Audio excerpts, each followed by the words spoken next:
Hello everyone, Vincent here and welcome back to another video. So, you're now getting familiar with the game and you're halfway through the star chart. Perhaps you've already unlocked Certis, but you still think to yourself, how did I manage to defeat that boss? I just shot randomly and he died. And I don't blame you if you never knew how to kill some of the bosses. Warframe has a bad new player experience, so they're bad at introducing bosses and telling the players how they work. So today we're going to talk about all of the Warframe bosses that you can defeat without requiring any keys or special items, and we'll discuss all their gimmicks and how to actually kill them, as well as giving some tips on how to kill them using certain Warframes. Please take note that this video talks about the regular bosses and assumes that you are playing solo. I might make individual videos about each boss for a certain level, including which Warframes the best to use, weapons that need to be taken, and their respective mods. When it comes to bosses, here's a general tip. If their health bar is gray, they are invulnerable. Some bosses like the Jackal have parts that are invulnerable, so you can actually see if what you're shooting can receive damage or not. Keep this in mind when playing the game. The very first boss that you'd be able to fight and defeat is Captain Vor. Fortunately, Captain Vor is a pretty straightforward boss. Just decrease his health to a certain point and he'll become invincible. While invincible, he'll summon a bunch of Grineer troops and teleport in the middle of it. Wait for his invincibility phase to run out and just keep hitting him afterwards until he is dead. If you're having trouble with the Grineer troops, your Warframe ability should be able to help you get rid of them or distract them for some time to attack Vor. Excalibur's second skill should give you some time to deal damage to Vor while the Grineer troops are blinded. If you're using Mag, you can use her first skill to temporarily disable the Grineer troops while using your second skill to burst down Vor. Use your third skill to gain more shields. If you're using Volt, you can use the fourth skill to temporarily disable the Grineer troops while you whack away Vor. Vor is pretty easy and doesn't require any strategies at all other than attacking him to death. And if you found this video, I'm pretty sure that it's not the one that you're having trouble with. So let's move on. The second boss that you can encounter is the Jackal, found in Venus. And as I've mentioned in my previous video, it is where you can get parts to build Rhino. However, Digital Extremes actually changed the Jackal boss fight and can be a bit more complicated than before. Defeating the Jackal is pretty much the same for all Warframe. If you've taken Paris Bow as your starting weapon, however, you may want to switch to something like a Breton or a Boltor, or any weapon that has faster fire rate and much more punch to make the boss fight easier. Once you've seen the Jackal, begin by shooting one of its legs. Do not shoot any other parts like its head or behind because its legs are its only parts that can receive damage. Once you deplete its HP bar, it will fall down. The Lotus will subtitell you what to do, but the gist of it is you need to go near the Jackal while it's down and press X on your keyboard, or the equivalent button on the controller. You can actually see a prompt message once you get near to it. Your Warframe will perform a unique attack animation after pressing X, and you will notice that one health bar from the Jackal at the top of the screen disappears. Be mindful of the missiles that the Jackal will launch from time to time. All of its attacks are pretty telegraphed, so they should not be too hard to dodge or take cover from. If he starts to jump and curl up mid-air, he'll be doing an AoE attack where he summons blue screen thingies and start to rotate. Just take cover from the pillars to avoid getting damaged. At the third phase of the fight, there will be some electrical wiring on the floor that can deal damage to your shields and health. So be mindful of that as well when you want to go near him. Deal damage to its legs while dodging his attacks, go up to him when he's down, and repeat that until he's dead. The next boss is Lieutenant Lech Kril on Mars. This boss can be a bit annoying and confusing to fight. When you first meet him, you'd notice that he's invincible everywhere you try to shoot him. Melee attacks don't work and not even your Warframe skills do any damage. But that's not what makes the boss fight annoying. It's the multiple Grineer troops that constantly shoot you. The trick with Lieutenant Lech Kril is to shoot the tubes on his back. There are a total of 4 tubes on his back, and shooting one of these will make him slam the ground. It will release a blast of ice and cover the perimeter around Lech Kril with it, but at this time, he will be frozen and vulnerable to damage. He will quickly thaw, so be sure to put in some serious damage before it becomes invulnerable again. Be careful when trying to snipe the troops on his back, as he likes to use his light machine gun Gorgon when you're too far away from him. Get too close and he'll use his hammer. Try to make him swing his hammer before going to his back to shoot the troops. Repeat the process 4 times and he will enter Phase 2. During Phase 2, he will always be vulnerable and you only need to shoot him until he's dead. As always, the Grineer troops may be your demise in this boss fight, so just like what you did with Vor, use your Warframe abilities to distract them. Defeating Lech Kril gives you Excalibur parts, so if you didn't choose him as your starting Warframe, you can get him from this boss. The next boss is probably the worst boss that Digital Extremes can offer in this game. Located in Phobos, the Sergeant is literally just an upsized Corpus crewman that has invisibility ability. There's really no strategy here other than attacking him to death while being wary of the surrounding Corpus troops.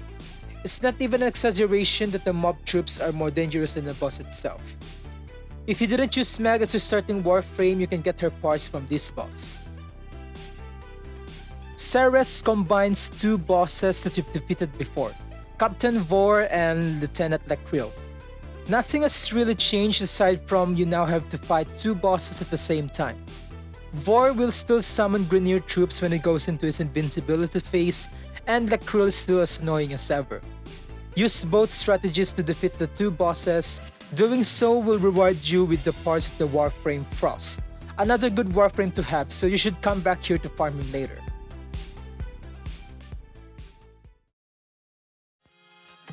The next boss is when Digital Extremes starts to use tricks and gimmicks to make the boss more interesting and more mechanical, for the lack of better terms, than just walking it to death.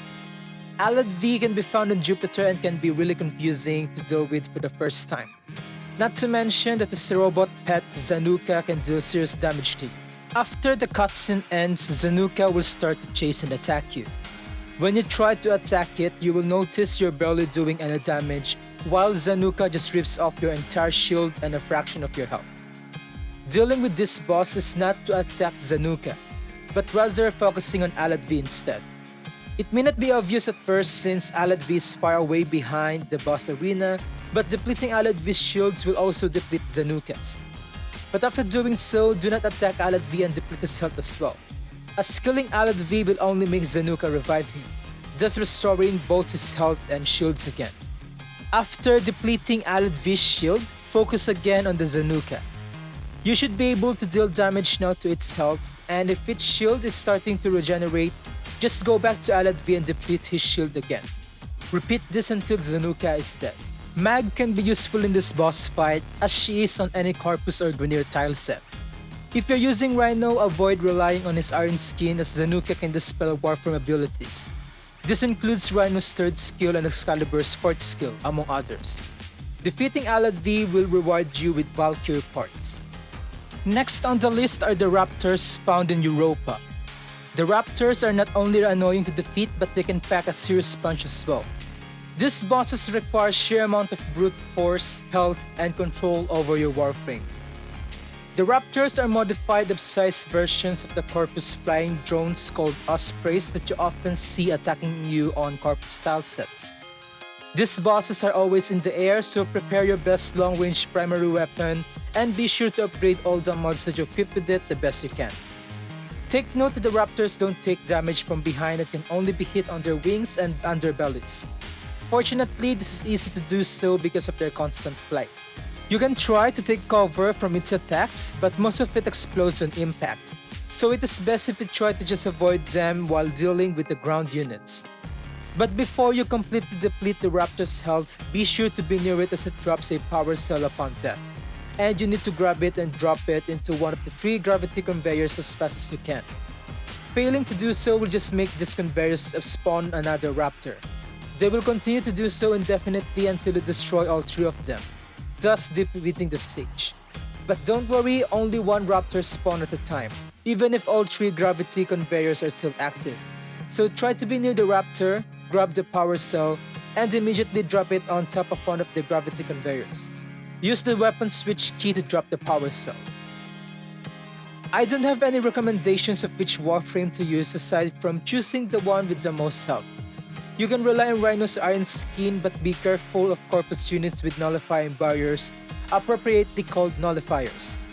You can try to do it with Mag since she can gain a lot of shields from nearby Corpus troops, and you can try using her second skill to burst down the Raptors as well. Defeating the Raptors will reward you the parts of the Warframe Nova. The next boss is reminiscent of Lieutenant Lech Kril. Found in Saturn, Sargas Ruk is invincible everywhere as well except for 3 weak spots that open when he attacks. These weak spots are hit exhaust since he mostly attacks with his flamethrower, but he occasionally uses a blast grenade if you get too far. He can also slam the ground to summon a ring of fire that knocks you down, and lastly he can summon fire pillars that stays for a few seconds.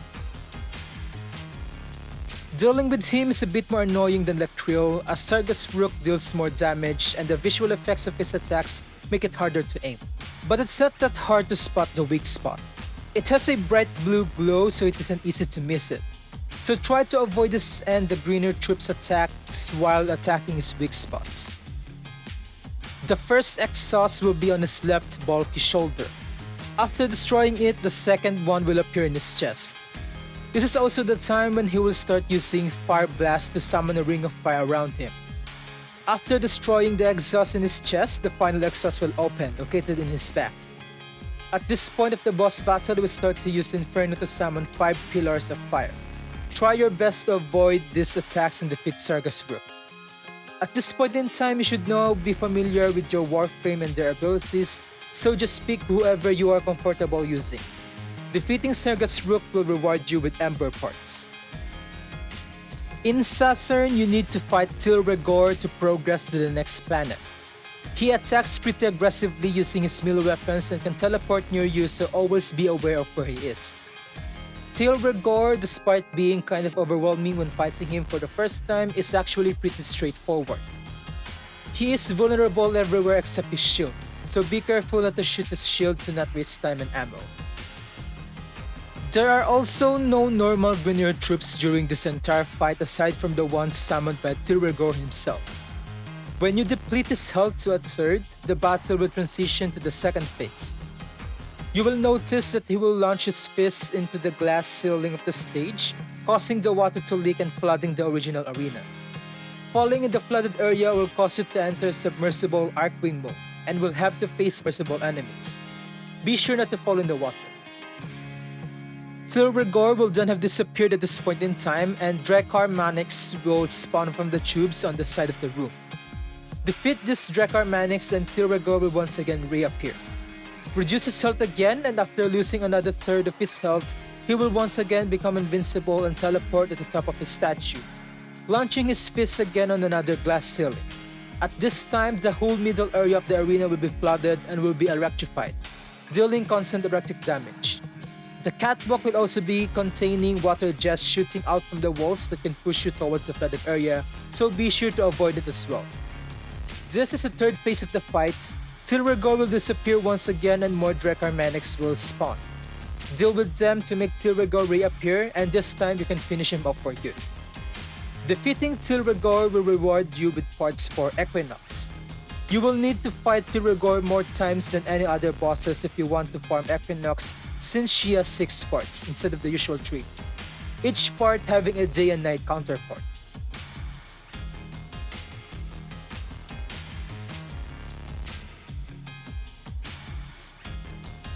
To progress past Neptune, you need to defeat the Hyena Pack made up of 4 unique and deadly variants of the Hyena proxy.